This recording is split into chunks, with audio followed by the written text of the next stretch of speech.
61A, Lecture 28, Q&A. While we wait for people to get on, let me say, I think that this try construct is incredibly important. If you do anything, I think you mentioned this, John, at the beginning, that if you do anything like in cloud computing where you have big jobs running for days on end, if you don't handle exceptions, it's a nightmare because your code keeps crashing. You come back in the morning and nothing happened. So being able to handle all those exceptions and let the jobs keep running I'll tell you, we've done some really big processing over the years. And without that construct, I don't think we would have ever gotten through it. I really like that construct. And if I recall, I don't think it was present in C, for example. Yeah, I think you're right. It's certainly available in kind of most modern programming languages or something like it. Yeah. You know, the nice thing about try statements and exception handling is that you don't actually have to think about all the things that could go wrong. Yeah. You just have to say what should happen if something does go wrong. And that kind of frees you up not to anticipate every possible quirk that might happen in some system. But you do have to have a contingency plan, basically. If you try something that doesn't work out, like what should happen instead? Yeah. It's one of my favorite constructs in Python. We've just used it so much over the years, and it made life so much better. Yeah, good question. So why is exception handling slow? I would say that the interpreter for Python is really optimized for the thing that happens a lot, which is you make a function call, you return from a function call. You make another function call, that makes a function call, you return from those. And there's like a very clear order, which is basically every time you make a function call, you add a new frame. Every time you return, you go back to where you were. And the whole interpreter is set up to make sure that both of those operations are pretty fast. When you raise an exception, you're actually kind of going somewhere out of order sometimes. And so Python has to make a lot of checks along the way to figure out exactly where the next thing is, that like the next line of code is that should be executed and what the environment is. And it also like builds up a lot of information along the way. So whenever there's an exception, it remembers what line that exception happened on and any like information associated with that. And that information has to get passed around. So there's just like a fair amount of what I would call bookkeeping in order to figure out exactly how to handle the exception within the interpreter. And that just takes a while. It takes a lot of instructions. Yeah, I mean, generally speaking, this is true. I think most modern languages have essentially a debug mode and an optimization mode, where as you're writing the code and testing it and testing it and testing it, it's okay if it's a little slow. But then when you go to say, okay, we are now ready to go live, you essentially can turn all those things off. But the nice thing is you don't have to remove the code. You just have to sort of flip that one flag at the command line. And most languages have that kind of command line. You can leave all the code in there for when you want to come back to it. And then just at runtime, they all just get ignored. So that's a pretty typical thing, that debugging is slow. There's a conditional wrapped around everything, essentially. But slow is relative. I mean, It's still on the order of some number of microseconds. So even if you do hundreds of these, you're never going to notice it. It's only if you do tens of thousands of raising exceptions and catching them that you would like notice as a human that your program is slow. And it's often the case that in big programs you're doing millions of things. So you do have to think about it a little bit, but don't avoid it because someone told you it was slow. Yeah, that's a good point, John. You really will only feel this when you're running jobs that take days, weeks, months to run. Not if it takes seconds to run. Yeah, there's nothing to worry about. You're done, right? So the scale at which we are working at is not a scale that you have to worry about. So I think we kind of left this out of lecture, but there is an optional clause in a try statement called finally. And what does it do? We could talk a little bit about what it does and why it's there. So the story is that you write try, you have code that will always run. It might not run to completion, but this part always runs. Maybe this one too. Why do I say maybe? Well, if an exception is raised while executing this line, then you never get to this line. But assuming things are going along smoothly, you would do the whole try block. And you only end up in the except block if an exception was raised here. And then there's this thing called the finally block. And here is code that is supposed to always run. That's the story, is that whether there's an exception or not, there might be something that you really want to have happen, have it happen at the end, and make sure it happens. So this will always run at the end. So you might wonder, why don't you just put it here? Well, this line won't always run at the end, because if an exception is raised in the first line, then you'll never get to the third line. So you might have some things that you want to run even if there's an exception or there is not. And the classic thing to put in here is releasing resources. So oftentimes a program will take claim of some file or some internet connection and decide, like, I'm the program that's using this right now, even though there might be other programs running on the same computer. Some program can kind of assert its priority and say, I claim this resource.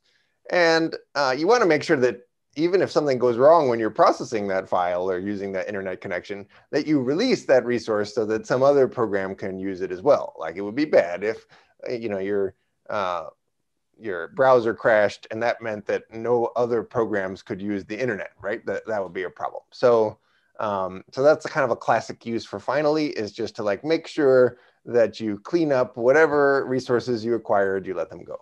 In this course, we don't talk much at all about resource acquisition and releasing. That's more of a topic for 61C and 162. But so that's why we don't really talk about this clause in this course, is it's just like it doesn't come up as relevant very often, but that's what it is. Good question. So the story is, when you write a try statement and you have except, and then you name a class of exception, like zero division error or something like that. And then you put a name, n. This name could be anything. And the question is, what is it bound to, and when does that happen? Well, let's do an example.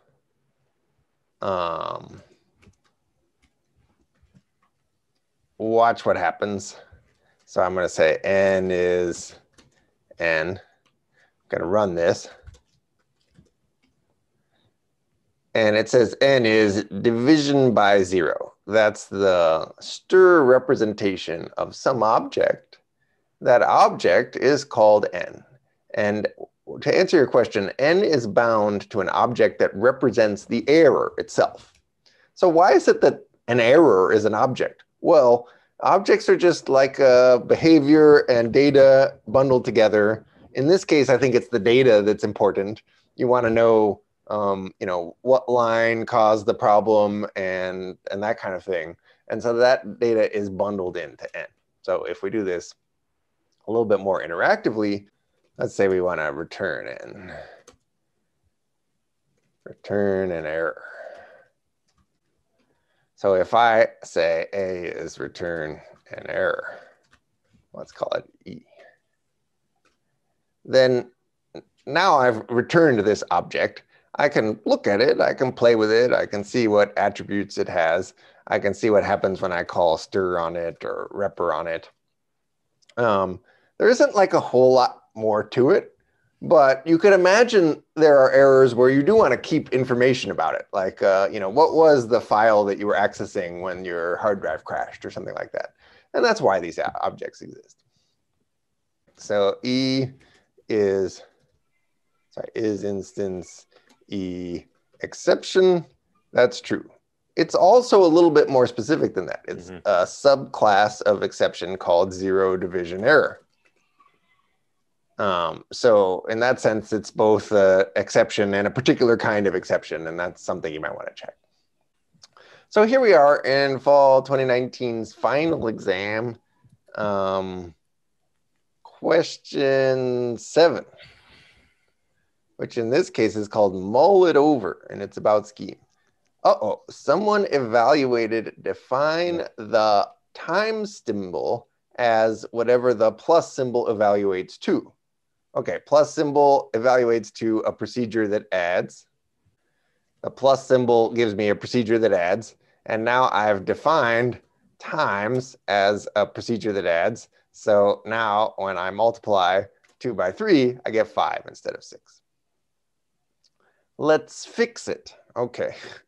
So we're going to implement some notion of multiplication, mul xy, which multiplies integers x and y. Hint, -2 evaluates to -2. Okay, I think the story here is that we need to implement multiplication using addition because we lost the ability to multiply, but we still have the ability to add.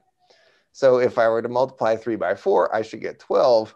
How might we get there? Well, I think one way is that we could accumulate a result by adding 3's 4 times. That's basically what multiplication is. Okay, so then there's this tricky bit about how to handle negative cases. So when you multiply by a negative number, you want to kind of negate the whole result. And we're negating the result of having 4 -3's added together. All right, so this says if y is less than 0, then we'll just negate the result of multiplying x and y together, but we'll negate y. How about that? So I'm claiming that -3 times -4 is the same thing as -3 times 4 negated. Keep x the way it is, negate y, and then negate the whole thing. So now, once I've kind of gone through this, I know that recursive call will have y being a positive number or 0. Oh, we have a case for 0. So now we know y is positive, and that means we want to have at least one x. So I think one way to do this is to add x to the result of multiplying x minus 1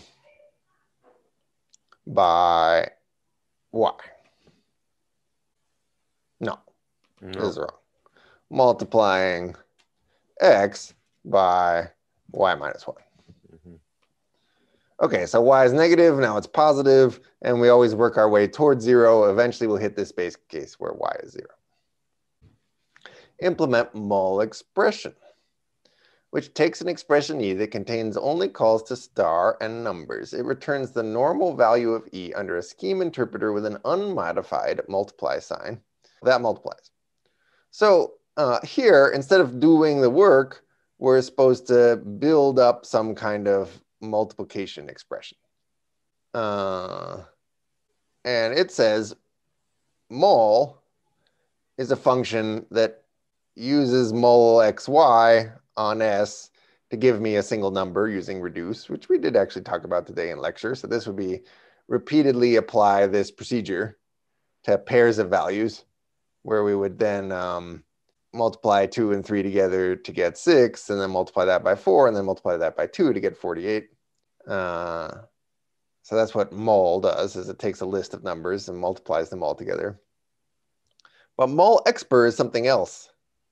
Mul expr takes an expression full of numbers and multiplication signs and evaluates that expression correctly, assuming times actually worked. Okay, if e is a number, then we return its value. Otherwise, e must be an expression. It must look like that. Or a more complicated version would be like that.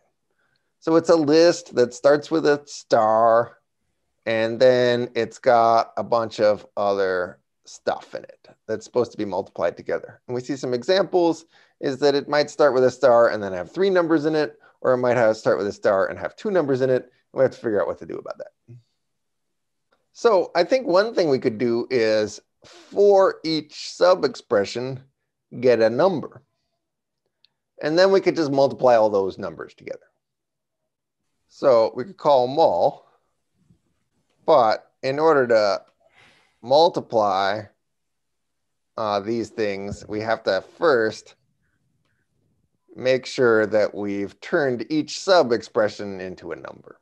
That's basically how Python and Scheme both work. Is the way you evaluate this whole thing is you evaluate the parts.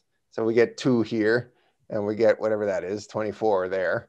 And then we start multiplying. So we would call mul expr over each sub-expression.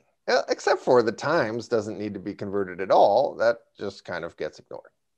So I think here we have a slot where we can say, I don't actually care about the multiplication sign at the front. What I really care about is all those other sub-expressions. I don't care about this, but I do care about that and that. I want to call mul expr on both of those.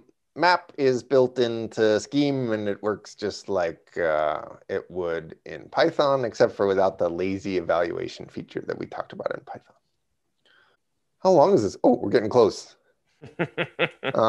Implement star to mul, which takes any expression e. It returns an expression like e, but with any calls to star replaced with calls to mul.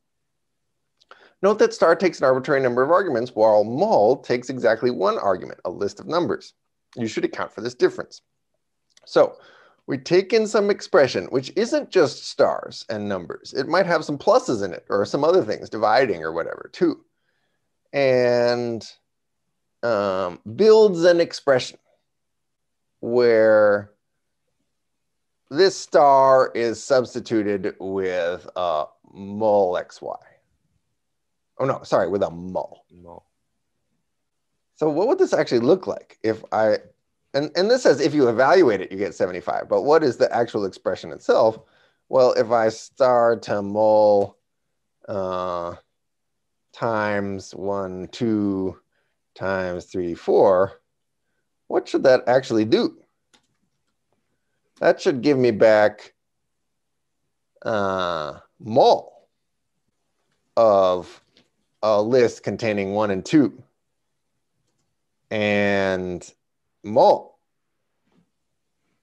of a list containing 3 and 4.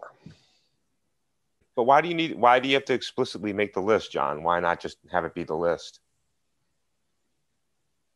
Well, good question. I see. Actually, in the skeleton of the code, I think it's going to force you to do that. Yeah. So the question is, why didn't we just write this? Yeah, and then 3, 4. So this expression says call 1 on 2. Oh, yeah. Which we don't want to do. We want to kind of keep it as data. Yeah, you're right. Okay.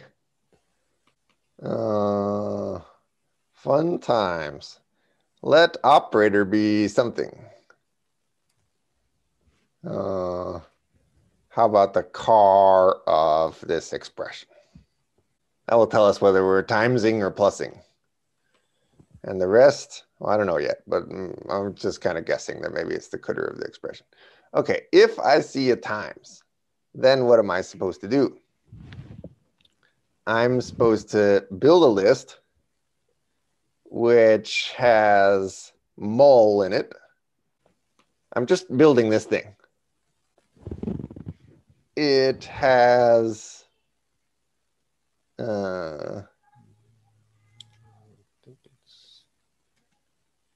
another element, a second element, which starts with the symbol list.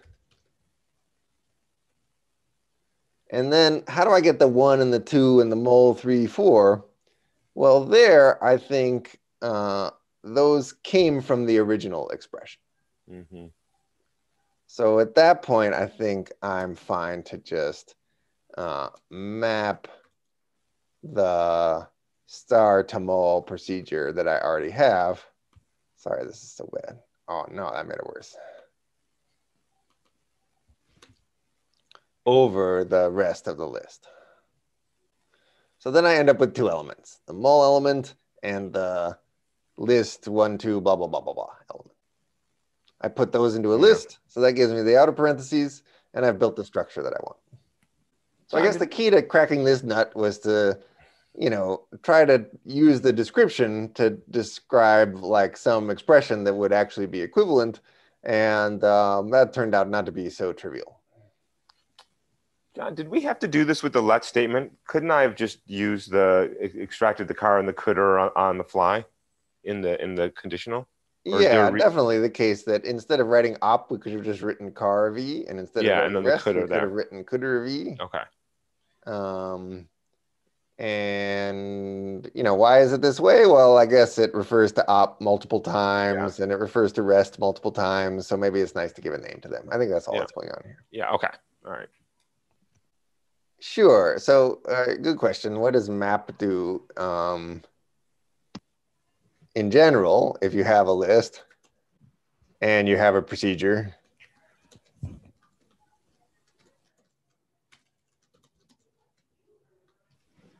then the idea behind map is that you could apply the procedure to each element in the list and accumulate the results in a list. I'm still stuck on the fact that this seems wrong. Oh, because of the one is shouldn't be squared. It should have. That makes me very nervous. What happened to the one? Oh, because you redefined multiplication, John. Oh, thank you. That'll teach you to write the define star to be plus. Yeah, I'm gonna start this interpreter Yeah, over. start So scheme that over again. multiplication is back. So the question was, can you describe the difference between cons, list, and append, and why you would use them? Okay, so just kind of like multiply is built out of a bunch of additions. You can think of list as built out of a bunch of conses. Cons is like the most fundamental operation. And what it does is it just adds one element to the beginning of an existing list. So if you want to build a 7-element list, you got to call cons 7 times if you're just using cons. So the rule with cons is you can have anything here, though, like if you're just building a list of numbers, this will always be a number. This is an element in the resulting list, the first element. And then here you are writing any expression that gives you an existing list. There's the empty list. Here's a longer list. But the cons itself is really just always adding one element. List is there to make sure that you can build a long list without having to have a bunch of different procedure calls. So if you only had cons, then the only way to build 6, 7, 8, 9 would be to have 4 calls to cons, which just seems like a ridiculous constraint. So list is there to build an arbitrarily long list. It takes as many arguments as you want, and they all become elements in the list. So that's the relationship between cons and append. Cons always takes 2 arguments, element and a list, and gives you back one longer list. List always just takes elements. If I give list a list, I end up with a list of lists. So if I put cons 9 nil in here, this evaluates to a list, and that as an argument to list is going to give me a list within a list. So lists arguments are all elements, whereas cons' argument first is an element, but this is the rest of the list. Okay, and that brings us to append. Append's arguments are lists. They're not elements. And the goal of append is to put all the elements in the list that you pass it into a longer list. So if I have a list 1, 2, and I have a list 3, 4, 5, then I end up with 1, 2, 3, 4, 5. So just think about domain and range. Cons takes an element and a list, gives you a slightly longer list. List takes a bunch of elements, gives you a list. Append takes a bunch of lists and gives you a list. So they all return lists, but they all take different pieces of that list in order to construct them. So Delaney, they all sort of do the same thing. It's just what the inputs are slightly different depending on how you want to build the list. But at the end of the day, they're all about building a list. There's nothing fundamentally different at the back end when you're done with these things. Yeah, Python has the same kind of structure. Insert, append, square bracket.